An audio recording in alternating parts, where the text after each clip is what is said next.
Hi, ఎస్విఆర్కే property consultancy. మనకు 3 BHK flat రెంట్కి వచ్చిందండి. ఇది ప్రాపర్ గేటెడ్ కమ్యూనిటీ, ఇండిస్ వివా సిటీ, కొండాపూర్లో అండి. 3 BHK సెమీ ఫర్నిష్డ్. రెంట్ వచ్చేసి 65,000. ఇది 1956 SFT, రెడీ టు మూవ్ ఉందండి. సెమ్యూనిటీస్ అన్నీ రెడీ అయినాయి. ఈ ఫ్లాట్ రెడీ టు మూవ్ ఉంది. West facing.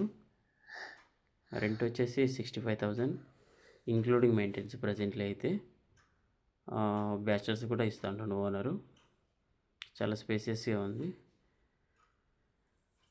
ఇక్కడ ఎమ్యూనిటీస్, జిమ్, స్విమ్మింగ్ పూల్ అన్నీ ఇంక్లూడింగ్ అండి. ఎక్స్ట్రా ఛార్జెస్ ఏం లేవు. ఇది లొకేషన్ వచ్చేసి కొండాపూర్, మైహోమ్ మంగళకు దగ్గరలో ఉంటుంది. ఇది గూగుల్ ఆఫీస్కు, హైటెక్ సిటీకి, ఏఎంబి షాపింగ్ మాల్కు దగ్గరలో ఉంటుంది. బొటానికల్ గార్డెన్ దగ్గరలో ఉంటుంది. డిఎల్ఎఫ్ హార్డ్లీ ఒక 5 కిలోమీటర్స్ డిస్టెన్స్లో ఉంటుంది. హైదరాబాద్ యూనివర్సిటీకి కూడా దగ్గరలో ఉంటుంది. ఇండిస్ వివా సిటీ. ఇది వచ్చేసి లింక్ రోడ్లో ఉంటుంది. వ్యూ చూడండి, చాలా బాగుంది. Corner flat. ఇది చిరాక్ స్కూల్కి చాలా దగ్గరలో ఉంటుంది. చిరాక్ క్యాంపస్కు ఈ వివా సిటీ నుంచి వెళ్ళిపోవచ్చు ఈజీగా. Thank you. SVRK property.